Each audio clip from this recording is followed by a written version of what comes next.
Hi student, तो आज हम आपके लिए लेकर आए हैं 10th क्लास यानी केमिस्ट्री का चैप्टर 1 और चैप्टर 2 का सबसे वीवीआई क्वेश्चन ऑब्जेक्टिव।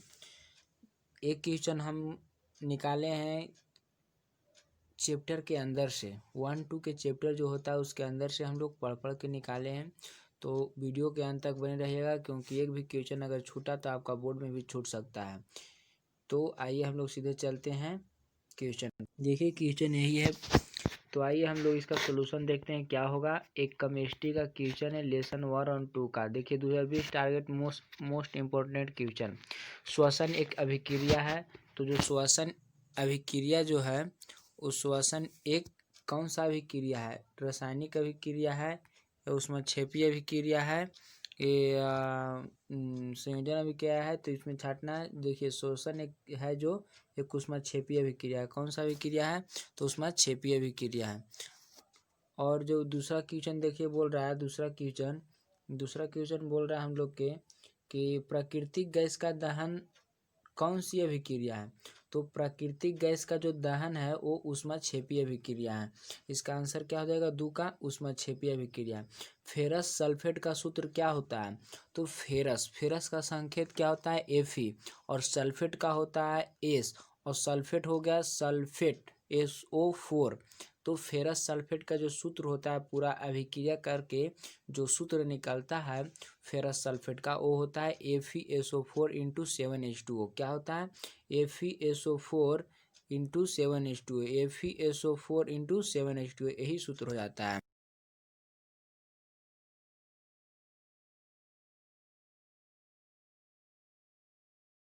में ऑक्सीजन का वृद्धि हो तो कहते हैं, यानी जब अभिक्रिया किसी एलिमेंट यानी तत्व को अभिक्रिया दूसरे तत्व या धातु से करवाएंगे तो जो अभिक्रिया होगा उसमें अगर ऑक्सीजन की वृद्धि होगी यानी ऑक्सीजन की बढ़ोतरी होगी तो उसको कौन सी अभिक्रिया कहेंगे, तो उसको उपचयन अभिक्रिया कहेंगे। और जब ऑक्सीजन की ह्रास होगी यानी ऑक्सीजन की संख्या जब घटेगी अभिक्रिया के पश्चात जो प्राप्त होता है, तो उसमें अगर ऑक्सीजन अगर घटेगी तो उसको हम लोग अपचयन कहते हैं। क्या बोलते हैं, अपचयन अपचयन अभिक्रिया बोलते हैं। क्या बोलते हैं, अपचयन अभिक्रिया। लेकिन यहाँ हम लोग को बोल रहा है क्या कि अभिक्रिया के समय जब किसी पदार्थ में ऑक्सीजन की वृद्धि होती है यानी ऑक्सीजन बढ़ता है तो हो जाएगा उपचयन। क्या होगा, उपचयन अभिक्रिया हो जाएगा। अगर बोलेगा ऑक्सीजन की ह्रास यानी ऑक्सीजन घटेगा तो अपचयन होगा, और ऑक्सीजन की वृद्धि यानी बढ़ेगा तो उपचयन होगा। तो यही क्वेश्चन था। अगला क्वेश्चन देखिए है कि Fe2O3 क्या है, Fe2O3 और 2Al जब क्रिया करता है तो Al2O3 और 2Fe बनाता है। तो ये कौन सी अभिक्रिया है, तो देखिए इसमें क्या हो रहा है कि एक धातु का ऑक्साइड है जो एक दूसरी धातु से भी क्रिया कर रहा है, और एल्युमिनियम जो है वो अधिक क्रियाशील धातु है। क्रियाशीलता जो पढ़े होंगे आप लोग तो देखे होंगे कि सबसे ऊपर जो होता है एल्युमिनियम होता है, फेरस से ऊपर क्या होता है, एल्युमिनियम। तो एल्युमिनियम जो है वो अधिक क्रियाशील होने के कारण ये फेरस को विस्थापित कर देता है। तो इसमें एक टर्म विस्थापित कर रहा है और फेरस जो है वो अलगे हट जा रहा है, और एल्युमिनियम है जो Fe को हटा दे रहा है उसके स्थान पर से। तो विस्थापन अभिक्रिया आप लोग जानते होंगे कि वैसी अभिक्रिया जिसमें अधिक क्रियाशील वाले धातु किसी यौगिक से कम क्रियाशील के धातु को विस्थापित करके वह अपना उसका स्थान स्वयं ले लेता है, तो उसे विस्थापन अभिक्रिया कहते हैं। तो इसमें देखिए विस्थापित कर दे रहा है Fe को, कौन कर रहा है, तो Al कर रहा है, और बना रहा है क्या, Al2O3। तो इसको क्या बोलेंगे, विस्थापन अभिक्रिया। अगला क्वेश्चन है लिटमस विलयन का रंग कैसा होता है। तो लिटमस विलयन जो होता है वो बैगनी रंग का होता है। तो कब बैगनी रंग का होता है, जब लिटमस विलयन जब ना तो अम्लीय होता है और ना तो क्षारीय होता है, तब उसका रंग जो होता है वो बैगनी होता है। और अगला क्वेश्चन देखिए क्या है, 7 नंबर क्वेश्चन सबसे वीवीआई क्वेश्चन है। ये लगभग हर साल पूछा जाता है।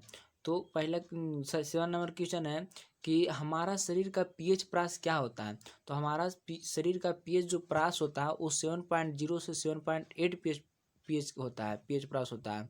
अगला क्वेश्चन है अम्लीय वर्षा का पीएच मान क्या होता है। तो अम्लीय वर्षा का जो पीएच मान होता है 5.6 से कम होता है, यानी 5.6 से जब कम हो जाएगा वर्षा का पीएच मान तो उसे अम्लीय वर्षा कहेंगे। और नुमा है मिल्क ऑफ मैग्नीशियम का पीएच मान होता है। तो मिल्क ऑफ मैग्नीशियम का जो पीएच मान होता है वो होता है, मिल्क ऑफ मैग्नीशियम का पीएच मान 10 होता है। और सोडियम हाइड्रोक्साइड यानी NaOH का जो पीएच मान होता है वो 14 होता है। अगला क्वेश्चन है जट्ठा रस का पीएच मान क्या होता है। तो जट्ठा रस का जो पीएच मान होता है, जट्ठा रस का पीएच मान कितना होता है। तो जट्ठा रस का पीएच मान 1.2 होता है। और बोलेगा अगर जट्ठा रस का पीएच मान 1.2 है तो यह अम्लीय होगा कि क्षारीय। तो ये अम्लीय होगा। जल में घुलनशील क्षारक को कहते हैं, यानी जल में घुलनशील क्षारक को क्या कहते हैं। तो जल में घुलनशील क्षारक को क्षार कहते हैं। लिटमस कहाँ से प्राप्त किया जाता है। तो लिटमस जो होता है उसको हम लोग थाइलोफाइटा समूह के लीचेन पौधे से प्राप्त किया जाता है। अगर थाइलोफाइटा समूह नहीं रहेगा तो उसमें दे दिया जाएगा ऑप्शन में सिर्फ लीचेन पौधे, तो लीचेन पौधों को हम लोग टिक आउट कर देंगे। अगला क्वेश्चन है विलयन में धारा का प्रवाह किसके द्वारा होता है। तो विलयन में धारा के प्रवाह आयनों द्वारा होता है। आयन किसको कहते हैं, प्लस माइनस, यानी धनात्मक ऋण और ऋणात्मक ऋण जो होता है। अगला क्वेश्चन देखिए है, अगला क्वेश्चन 15 उपज की स्थिति में यूज करते हैं, यानी अपच की स्थिति में उपयोग कौन सा औषधि का उपयोग करते हैं। तो एंटासिड का उपयोग करते हैं। मुंह का जो पीएच मान होता है, पीएच मान जो होता है, अगर मुंह का पीएच मान कितने से कम हो जाए तो हमारे जो मुंह में दांत होता है वो क्षय होने लगता है, तो या नष्ट होने लगता है। तो जब 5 पॉइंट से कम हो जाता है हमारे मुंह का पीएच मान तो हमारा दांत क्षय होने लगता है। नेटल के पौधे में कौन सा अम्ल पाया जाता है। तो नेटल के पौधे में हम लोग मेथेनोइक अम्ल पाया जाता है। क्या मारेंगे, टिक आउट हम लोग मेथेनोइक अम्ल कर देंगे। अगला क्वेश्चन है 18 नंबर कि इमली में कौन सा अम्ल पाया जाता है। तो इमली में होता है, इमली का इंग्लिश होता है,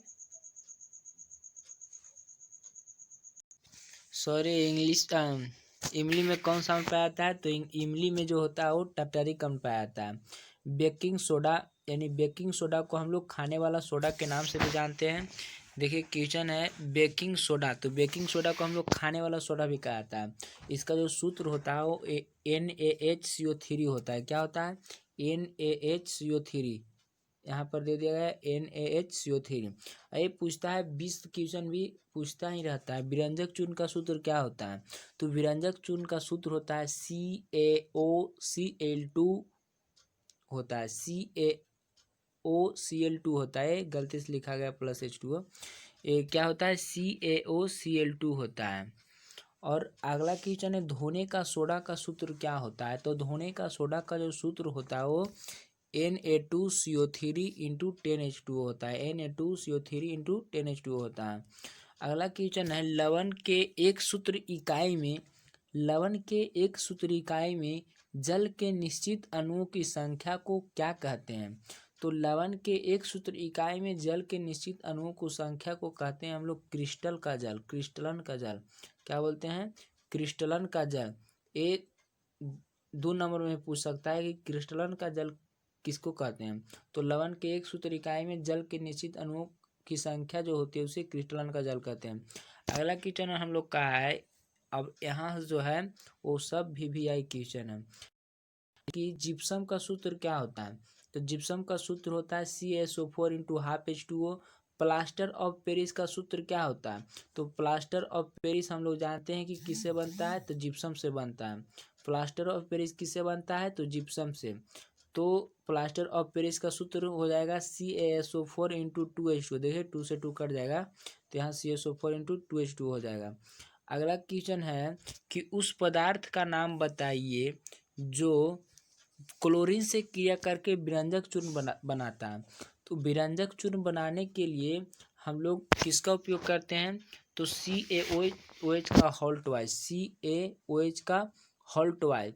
कि जब अभिक्रिया क्लोरीन के साथ कराएंगे तो हमको क्या प्राप्त होगा, तो हम लोग को विरंजक चूर्ण प्राप्त होगा। विरंजक चूर्ण यानी CaOCl2 प्राप्त होगा। कब, जब CaOH को Cl2 से अभिक्रिया कराएंगे तो हम लोग को CaOCl2 यानी विरंजक चूर्ण प्राप्त होगा।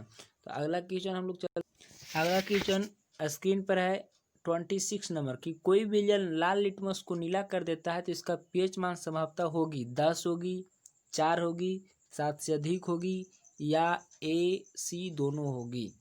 तो यहाँ ये दिमाग लगाने वाला क्वेश्चन है। कह रहा है लाल लिटमस को नीला कर देता है। जब विलयन लाल लिटमस को नीला कर दे तो वह क्षारीय होगा। तो क्षारीय किसको कहते हैं, तो जिसका पीएच मान 7 से अधिक हो। क्या हो, 7 से अधिक हो। तो 7 से अधिक किसमें कौन है, ए भी है, बी है, नहीं है, सी है, 7 से अधिक सी है। तो ए और सी यानी डी हो जाएगा आंसर। जब 7 से अधिक हो तो उसको क्या बोलेंगे, क्षारीय। 7 से कम हो तो उसको क्या बोलेंगे, अम्लीय। और 7 हो तो उदासीन बोलेंगे। अब यहाँ पर एक बात याद करने वाली है कि अगर लाल लिटमस को नीला कर दे तो उसको क्या बोलेंगे, क्षार। जैसे एक ट्रिक होता है, आप लोग को सर बताए होंगे कि छोलनी यानी छ से जो होता है वो क्षार होता है, और ल से जो होता है लाल होता है, नी से जो होता है नीला होता है। यानी क्षार जो है वो लाल को नीला कर देता है। क्षार क्या करता है, लाल को नीला कर देता है। तो जहाँ जहाँ अगर ए क्वेश्चन आ जाए कि लाल को नीला करता है तो वो क्या होगा, तो क्षार होगा। और जब क्षार होगा तो उसका पीएच मान क्या होगा, तो 7 से अधिक होगा। अब अगला क्वेश्चन देखिए क्या है। अगला क्वेश्चन है ताज़ा दूध का पीएच मान क्या होता है। तो ताज़ा दूध का पीएच मान होता है 6। ताज़ा दूध का पीएच मान कितना होता है, 6 होता है। इस वीडियो को लास्ट तक देखने के लिए थैंक्स। और इस वीडियो को अपने दोस्तों के पास ज़्यादा से ज़्यादा शेयर करें, लाइक कीजिए, सब्सक्राइब कीजिए हमारे चैनल को, क्योंकि वीडियो बनाने में बहुत ही मेहनत लगता है। तो कृपया आप लोग भी समझें। थैंक्स।